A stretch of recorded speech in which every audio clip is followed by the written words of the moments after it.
Hello and welcome to the Grove. So today we're going to do something a little bit different. I know we usually just release League of Legends lore videos, but today I want to do a live reaction. I have not watched this at all, but an interview with the Riot MMO developers. I know Necrit said, which I'm sure if you're subscribed to my channel, you're a fan of the League of Legends lore, and if you're a fan of the lore, you know who Necrit is. And he said on Twitter that there's nothing too crazy in this interview, but it's the first kind of little bit that we're getting from the Riot MMO developers directly as to, you know, what's going on internally with the Riot MMO. Needless to say, I'm pretty freaking excited for it. Let's just see, let's watch it. I'm gonna live react, give my thoughts, and we'll see if we get anything out of it. So, on my journey to Riot's headquarters, I had a chance to talk to some of Riot's teams. And of course, one of those teams was Riot's MMO team. And while it was really awesome to talk to them, luckily we even had some time to do an interview. Unfortunately, the interview was recorded in one of their meeting rooms, which meant that it was very echoey. I mean, I don't even know. I know exactly the room that he's talking about right now. I mean, I'm remote. I work remote right now. But when I was working in an office, we had these meeting rooms, freaking so echoey. Like there's no acoustic control in these things at all. If it's gonna be a plain white room with nothing there, and it's going to be echoey. Let's see. Can we just like go one by one to like introduce yourselves? Wow, I freaking called it. Look at the whiteboard in the background. Man, these rooms are just sterile. I hated these rooms. Anytime I got called into there, like for my one-on-ones with my boss or anything like that, I would hate it. I'd usually prefer to do them at my desk. I'm VJ Tucker. I'm the EP of the MMO. Fortunately, however, the world does have the technology to salvage the audio, and so the final result should be totally fine. Let's go. Just know that it is not a studio quality. It is literally my laptop and a USB microphone in a square room.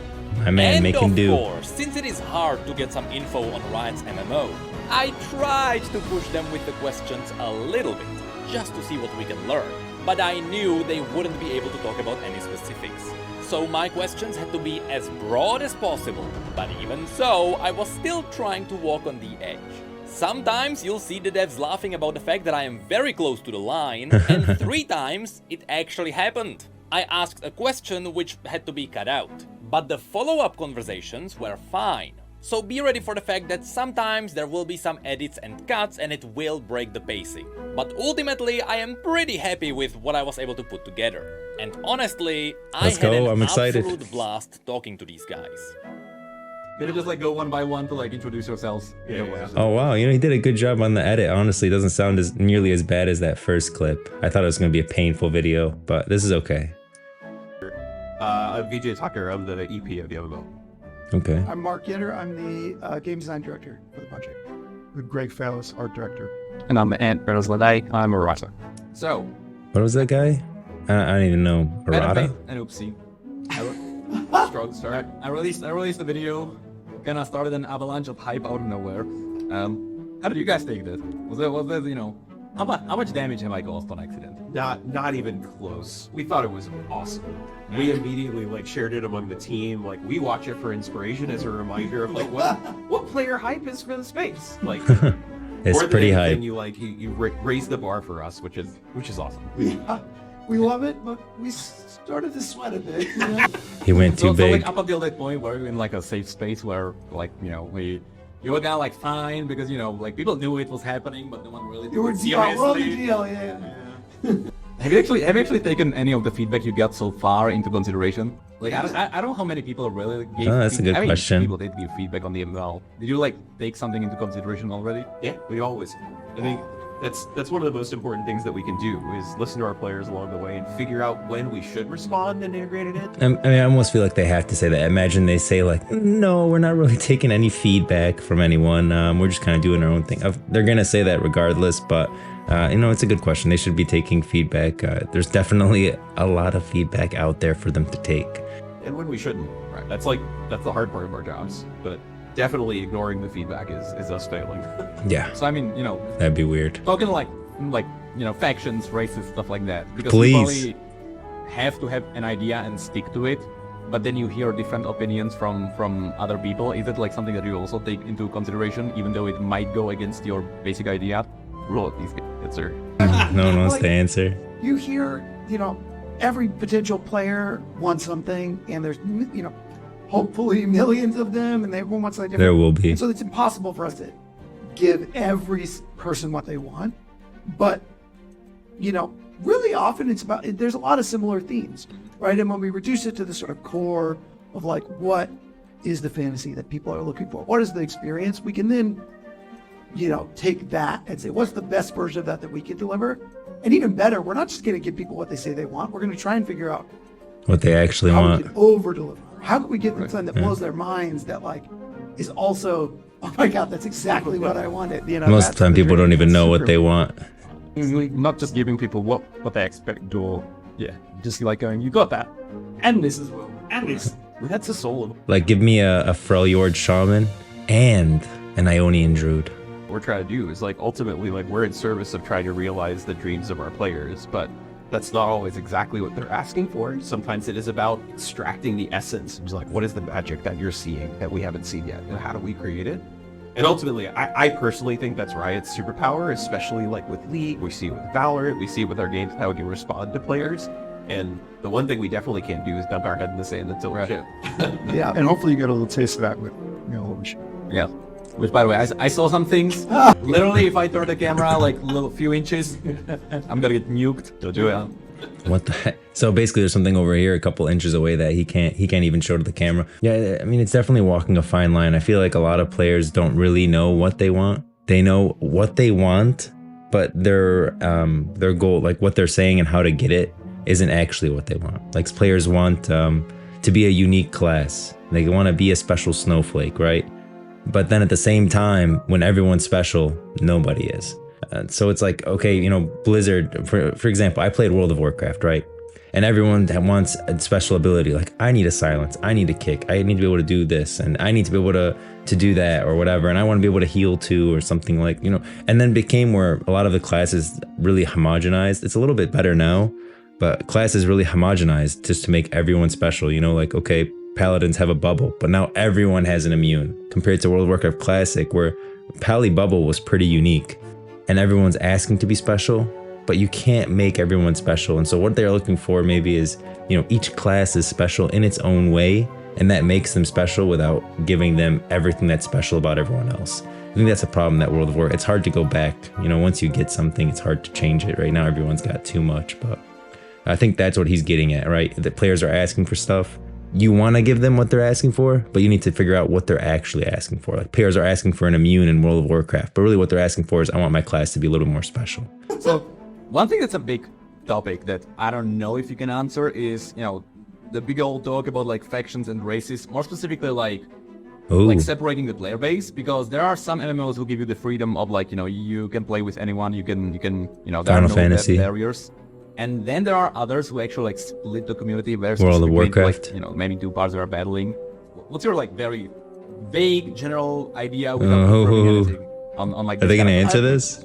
Yeah. So there's this perfect saying I saw in one of the, a developer doc from one of the Zelda developers, which is, you can't just deliver exactly perfect realism or whatever. You're trying to shape something that feels real, feels believable, but is like actually making the thing you want. Right. And so like there are things that we want. We don't want, me and my best friend, we don't want people not to be able to play with each other. Obviously, that's like a bad, that's a problem. But we also want to, maybe capture the spirit and the kind of, one of the iconic elements of the League of Legends IP, where you've got this complex, factions, and there's, there's a lot of shades of gray, and there's a lot of interesting conflict, and there's a lot of kind of ways that you or someone else might relate to different elements of it.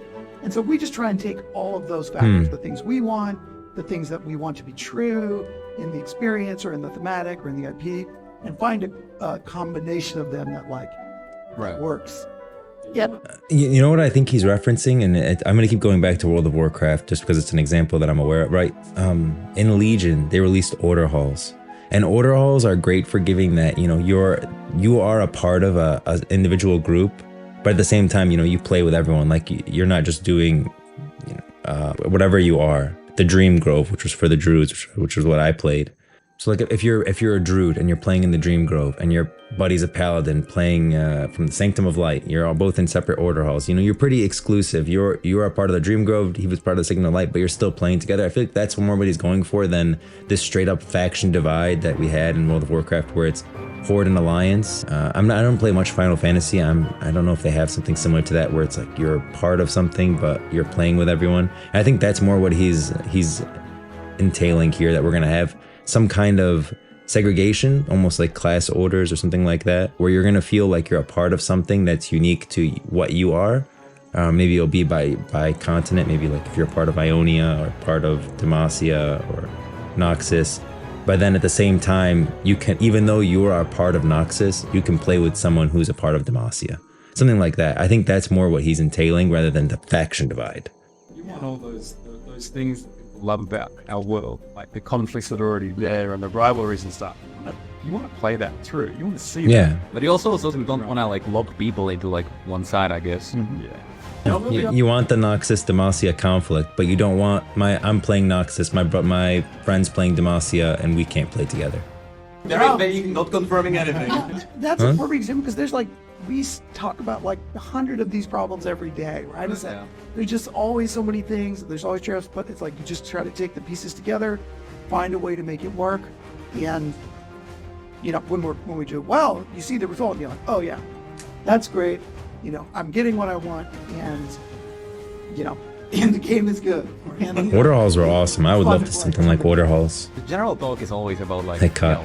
When the classic WoW came, that one ignited the passion for like the very old school MMOs. Yeah. And it's kind of interesting how when classic WoW came out, it like once again became the king of MMOs, and like everyone suddenly realized that like It did. all the innovations that came from, you know, the other MMOs weren't really enough to like, you know, maybe give the MMO genre actually more value. Yeah. So what I got from this general idea, you know, is like you're trying to make like a mix of like staying true to the core idea of MMOs while iterating in some ways. I think it's really important that we look at what is working in the market, and then also evolve the expectations to see where we're going. And if you look at where WoW started, like classic MMO, I think all of us played many hours of classic WoW. And then you look at how the genre evolved over the course of post-classic WoW era, they were all chasing WoW. And so they were all looking at one specific thing and trying to make a better version of that thing. And now what we're trying to do is we're trying to say like, okay, what went right during that period? Man, what was that game that like literally Wildstar? Was it Wildstar? Something like that?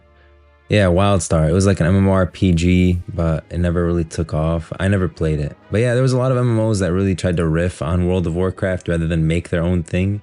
I definitely think no one wants a World of Warcraft version 2 in Runeterra. At least that's not what I want. I do think that they need to take what's good from World of Warcraft. For example, if they looked at order halls and that led them to think, you know what, we shouldn't do a faction divide, right? That's not the best for World of Warcraft, is divide the player base. But order halls worked really well in Legion, where everyone felt like they're part of something unique, but at the same time they can all play together. So take the good stuff, you know, take out the bad stuff, and then move on from there.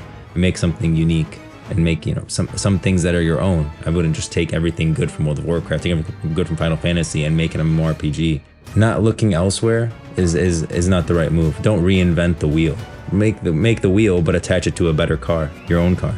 And what has changed in the games industry and our players' expectations up until that point, and look at both of those lenses and craft something that feels like it's the right evolution of it. So I think ultimately many people in the industry are seeing similar things, and so we're actually hoping that we can learn from some of the other games that launched in the meantime.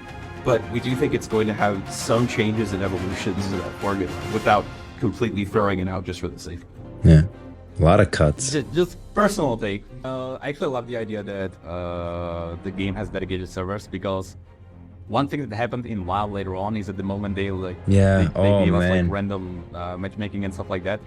That was a breaking point where if you are an asshole on a server, it didn't matter really. There were never no, you know, nothing really happened to you. But if you are on a dedicated server and you behave badly, people know it about you. And that's very true. Like in classic WoW, when you, let's say that you left the dungeon group, you know, everyone's gonna know you on that server, especially if you do it a couple of times. People will talk and they'll be like, especially if you're trying to join another group, because you're gonna end up encountering these people again. They're gonna say, this person left halfway through the dungeon, don't invite him. And word's gonna get around because the community is smaller. at the same time, there is a lot of benefits to sharding. I know everyone, people hate sharding. I'm not a huge fan of sharding. I hope maybe there's a better solution to this. But sharding does, one, it reduces lag. Two, it makes it so you can play with your buddy who's playing on a different server. Three, it really fixes balance issues where it's, for example, when you're doing with Horde Alliance, one server is completely dominated by Horde, another server is completely dominated by Alliance. If you merge those two together, now we're dealing with something balanced, versus the person who's on the Alliance side on that Horde dominated server is just going to get wrecked. In Classic WoW, this happens all the time, where people launched on one server and it becomes a complete faction balance. They can't even form groups because no one's on that server anymore. So there's a lot of problems with just making it where you're just one server, but there are benefits, like he's saying, where you develop you create your own brand on that server with your name, and people start to know you. Even with crafting, right? People know the crafters on that server towards the end because it's a smaller community, more niche, it's a smaller, more tight-knit community. So there's benefits, but there's definitely a lot of drawbacks. It kind of like forms a really cool community, but it's kind of interesting that these days, I don't think there is a single MMO that actually has this whole structure. Yeah, that's the thing. I think Mark nailed it early on when we were talking about trade-offs. This is like, ultimately, you can build games in different approaches, but they have really different trade-offs about that sense of identity and the sense of community that gets created. But then when you start to commoditize human interactions, and like you're the same as any other bot that's walking by me, then you lose a lot of that. Mega Server also has some risk-on approaches. We actually have an engineer that worked on Guild Wars 2 and designed a lot of the Mega Server work. It has some of the flaws and risks in that space. And the one thing that we definitely don't want to do is try and solve these solutions for absolutely everybody. We do want to have opinionated takes that have some trade-offs, but a lot of that essence of community and people feeling important and actually having these interactions matter with other people, those are values that we're excited to chase. Yeah, see, right now when you join a dungeon group in World of Warcraft, it does not matter. You will never see these people again in your life, in the game, or it's in that, whatever, on that character. You will never encounter these people again unless you intentionally go out of your way to meet them. That's why no one cares. Like, when someone joins a dungeon group, they'll cuss out, they'll leave, they'll behave badly, and there's no consequences. Compared to in Classic WoW, that bad behavior is going to make you pretty isolated on the server, and people are not going to want to do stuff with you.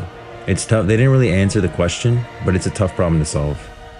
Now, I'm not going to go into like races and classes. I think that's a very much dead end that we can't really talk about. Yeah, I would expect when it them comes not to the world, you probably did take into consideration the scale of the world and like how you're going to approach it.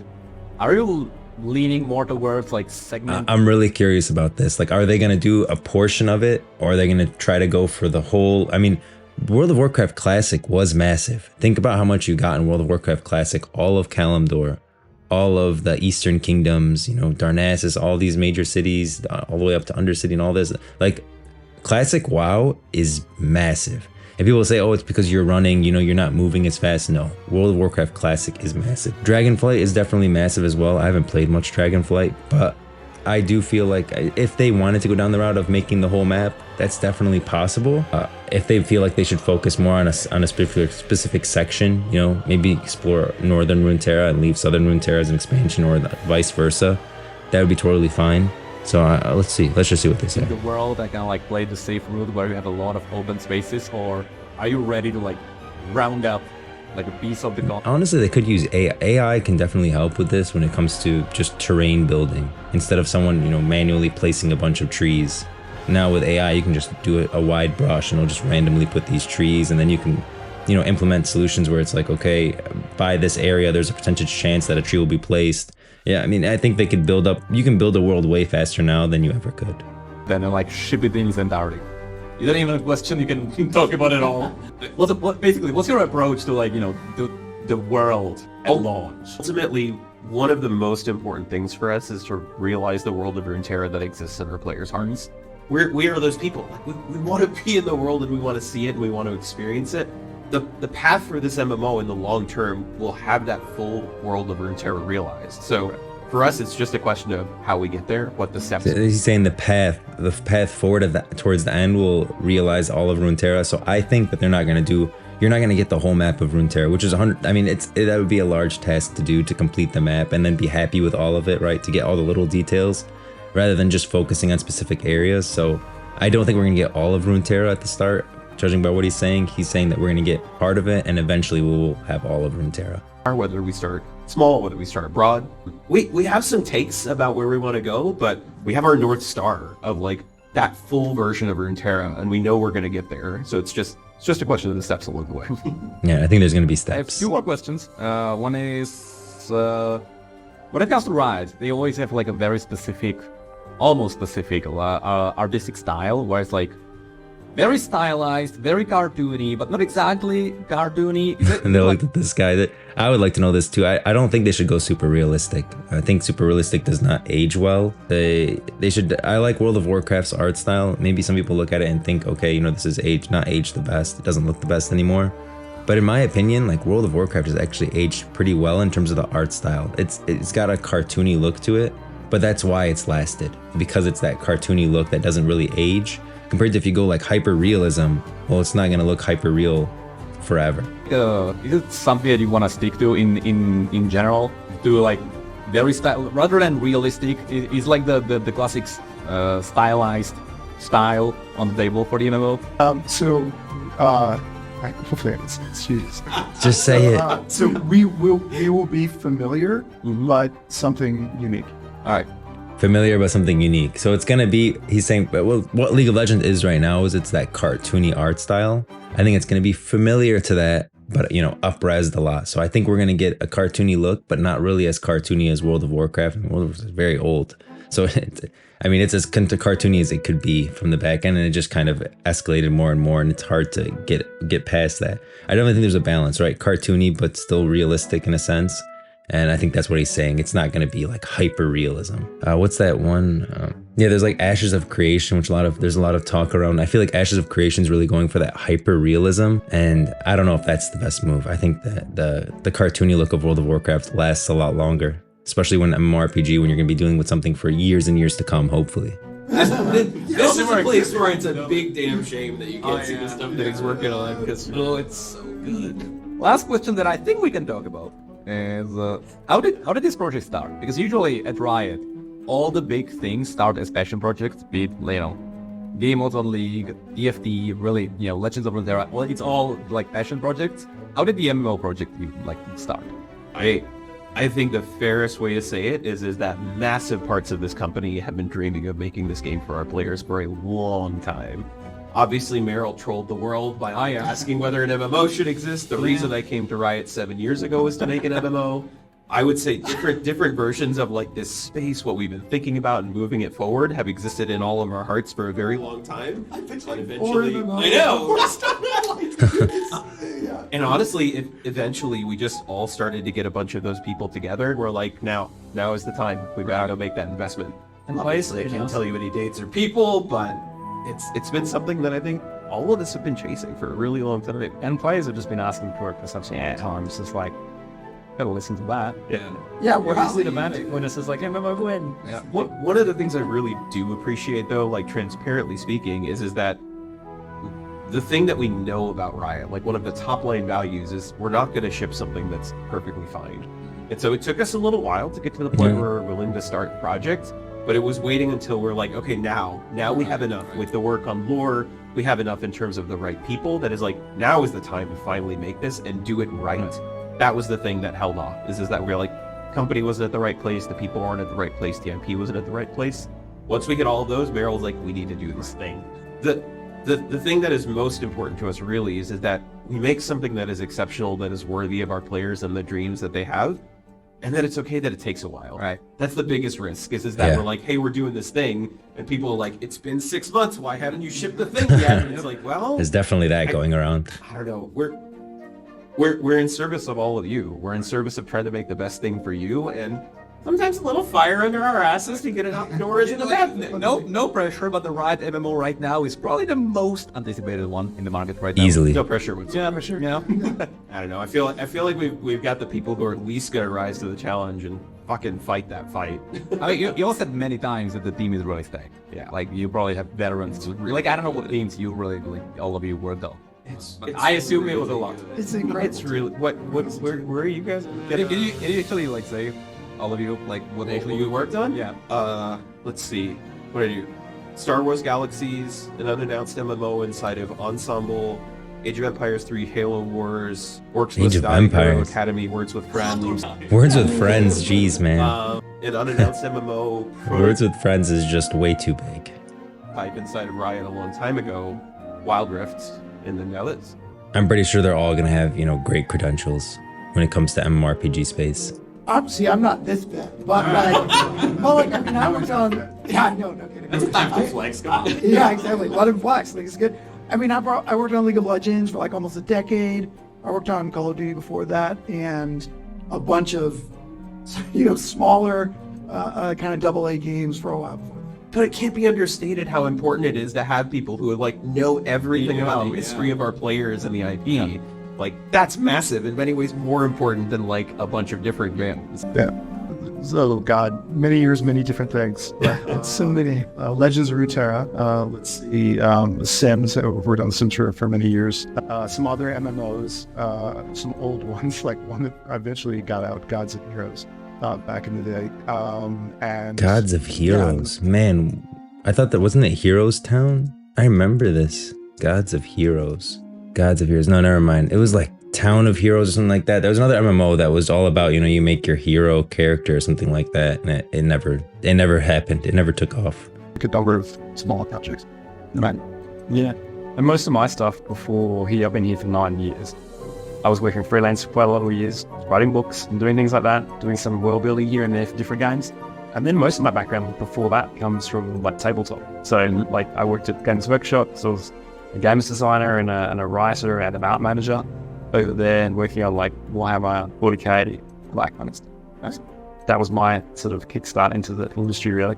I'm sure they're all stacked. One of the things that I love most about this team, other than the fact that they're huge dreamers and like have massive ambitions, is that everybody has had their story in the games industry, which means nobody has the chip on their shoulder. Right? Everybody is like, whatever is the right thing to do for the game, whatever is the right thing to do for players. There's not conversations about ego or identity or my idea or your idea. It's just like, all right, how do we make the best thing? Right. And that is the most refreshing thing I've ever experienced on a game team. I'm surrounded by people smarter than me, and that's just like the best. It's so cool. Which is good, because this challenge is huge. Oh yeah.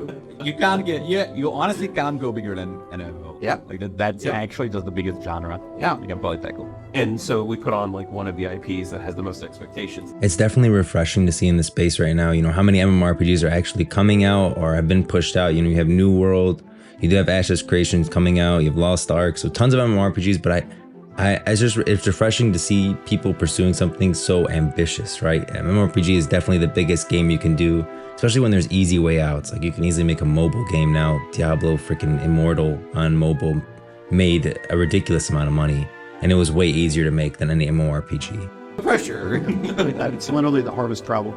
Let's go. Right. Well, that was a really awesome interview where we did actually get some answers. We did. Let's try not to get fired. More than I expected, so I really do appreciate all of you, and I'm gonna do some funny editing, and I'm just gonna cut it off so you can just say goodbye. Awesome video, awesome interview by Necrit. Really the biggest things that we got here are, well, the biggest things that I feel like we got here from me interpreting their answers are that we're gonna have some kind of order hall type system. It's not gonna be faction divide. You're not gonna have Demacia and Noxus, and you're not gonna be able to play with your friend who's playing on the opposite faction. I don't think that's gonna happen. They're saying that they're gonna keep something special. I really foresee like an order hall type situation going on.